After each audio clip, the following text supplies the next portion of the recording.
Ladies, gentlemen, geeks of all ages, you are now entering BJ Shea's Geek Nation. Welcome. All right, so I am now here with Ethan. Ethan I met over with the Mountaineer West production people because he worked on the interior graphics of the Book of Luca, and you were the guy who drew my death, correct? Absolutely, absolutely. It's a great honor. I love it, and I felt honored as well to do that. And so I wanted to talk with you about more of the other stuff that you were doing here. So what's going on over here with this booth? Okay, well, I am with A Wave Blue World Publishing, started by Mr. Tyler Chintanner over here, and me and my friend Justin Zimmerman is the author of a short story, and I'm going to scoot over here real quick. Oh, yeah. Bring it right up there. Yeah, it's we got a short story in this anthology, All We Ever Wanted.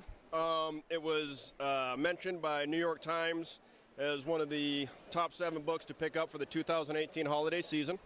So got a little bit of artwork in there, and Justin himself was the author, so he can kind of talk a little bit about his story. Justin, tell me a little bit about it, man. Well, I just really love the anthology. It is positive science fiction, which we don't get a lot of in this day and age. And I worked on a story that was very personal, needed somebody to bring it to life in an extraordinary way.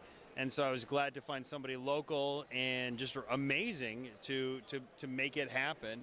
But it's frankly an honor to be part of A Wave Blue World, which is creator-focused, incredibly beautiful graphic novels.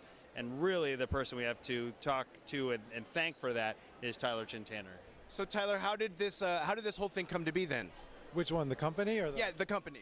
Oh, when I got out of art school, which is the Kubert School, in 2005, I really just wanted to do things my own way, really focus on new projects, create our own material. I had some stuff I wanted to work on, and I knew that I was the only one that could kind of see things through to be exactly how I wanted it to be. So I formed the company. It seemed to appeal to other creators. I started working with more and more through anthologies, and then started getting pitches for creator-owned books, and it just sort of grew from there. And just looking at right here, there's so many titles out here already. Yeah. I don't necessarily want to say, do you have a favorite or any of those, but what are some of the ones that you think stand out? Well, the All We Ever Wanted anthology for sure. That's been really popular this year. Justin's got a great series that he's working with Ethan as well. The 27 run. We have volume 1 there, and he's working on the sequel right now. That's pretty amazing. Kismet was a World War II superhero. He fell into the public domain, so we did a continuing adventure. He's back, in the modern era, finding out that many of the same battles are the same.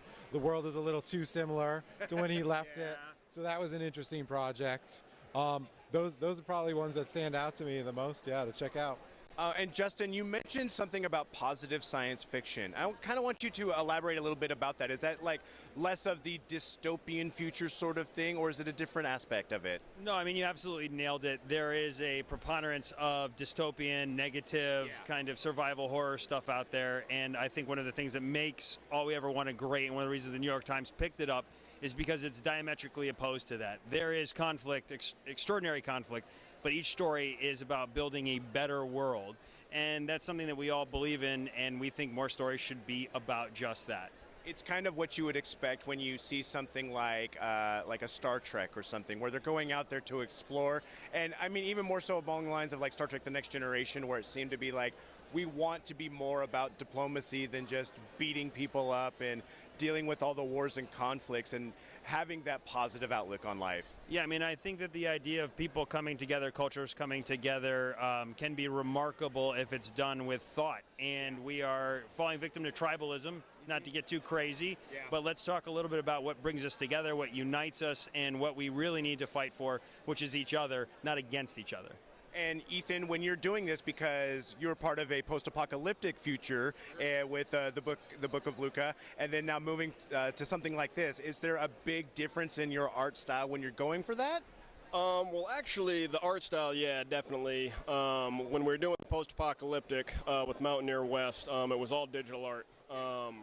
What Justin did is he challenged me to kind of throw in some traditional inks for the story in All We Ever Wanted. So it was a great opportunity to kind of get back to what I started doing as a kid and actually just working with actual paper and ink. So It was a great opportunity. It was a lot of fun, and just looking forward to the future and working with the Wave Blue World and Justin.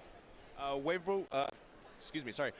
Blue World seems like an amazing opportunity for people to get some of those pieces of literature and art that they might not be able to get anywhere else, and that seems really fantastic. Where can people find this online to get more information, possibly pick up these books if they're not at Emerald City Comic Con? 4 letters, awbw.com. Perfect, awesome. And where can people find you, Justin? Oh, same place, awbw.com. Awesome, all around, and I'm going to have to assume is you as well, Ethan. Yes, absolutely, man. Awesome, thank you guys so much.